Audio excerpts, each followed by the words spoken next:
Assalamualaikum warahmatullahi wabarakatuh. Perkenalkan, nama saya Alvin Rahma Sulistianingrum, NIM 20 10 30 10 81 dari kelas B1 Prodi Fisioterapi. Di sini saya akan menjelaskan mengenai endometriosis untuk memenuhi tugas praktikum patologi dari Ibu Lailatul Zaidah. Nah, apa itu endometriosis? Endometriosis yaitu gangguan ginekologi yang terjadi pada jaringan endometrium yang mengalami inflamasi atau peradangan. Nah, jaringan ini biasanya kita temui di rahim, pelvik, dan rektorovagina. Nah, penyebab dari endometriosis ini belum pasti atau dapat dikatakan idiopatik. Nah, faktor resiko dari endometriosis ini atau prosesnya ada 4 yang dikemukakan dalam teori. Yang pertama, teori menstruasi retrograde yang dikemukakan oleh Samson pada tahun 1927 yang berisi mengenai menstruasi keluar melalui tuba falopi dan melewati rektorovagina. Namun, menstruasi ini yang terjadi pada endometriosis masuk melalui tuba falopi dan menempel di rongga pelvis. Nah, jika menstruasi tidak berjalan dengan baik atau secara fisiologis tidak terlihat, akan mengalami endometriosis. Nah, endometriosis ini kan tadi jaringan endometrium. Nah, yang itu bersifat merusak atau menghancurkan sel-sel yang ada di situ. Nah, jika jaringan itu sudah rusak, dia akan bertumbuh kembali atau berkembang yang disebut angiogenesis atau memperbarui itu dan bersifat merusak juga.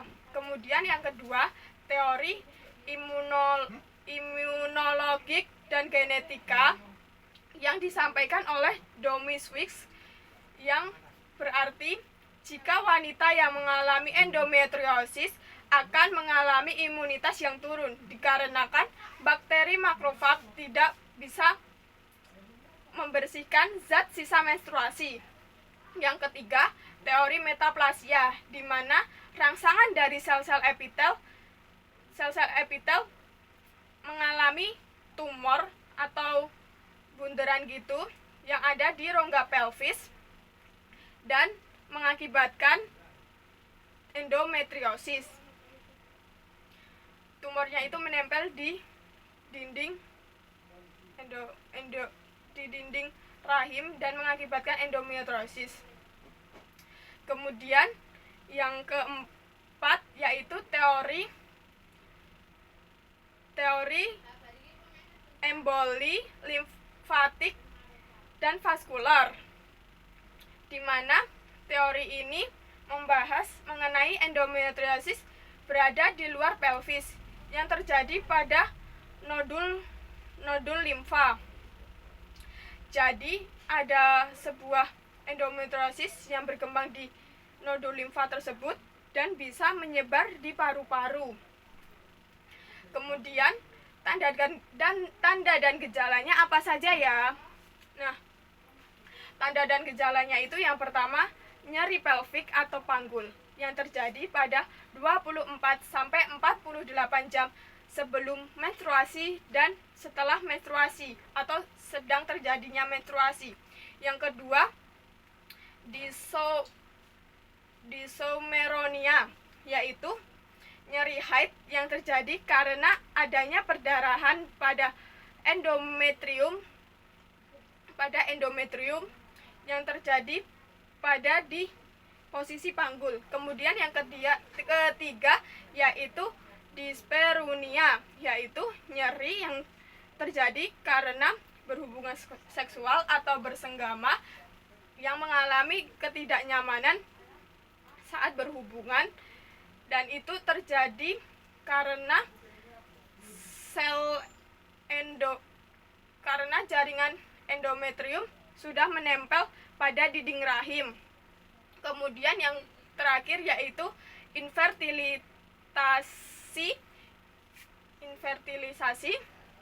yaitu wanita yang infertil atau mandul itu tuh lebih mudah terkena endometriosis dibanding wanita yang masih normal atau fertil. Karena jaringan endometrium sudah melekat pada dinding rahim yang mengakibatkan sel telur yang dibuahi oleh sperma akan mengalami kerusakan atau dipecah oleh endometrium itu. Kemudian yang terakhir, cara pemeriksaannya itu dengan cara apa? Yang pertama bisa dengan USG, kemudian dengan pembedahan laparoskopi, kemudian dengan MRI, kemudian dengan uji laboratorium dan pengujian anatomi dan fisiologi mengenai rahim atau rahim, tuba falopi atau yang berada di bagian bawah reproduksi wanita. Mungkin ini saja dari penjelasan saya. Bila ada salah, saya mohon maaf. Wabillahi taufik wal hidayah. Wassalamualaikum warahmatullahi wabarakatuh.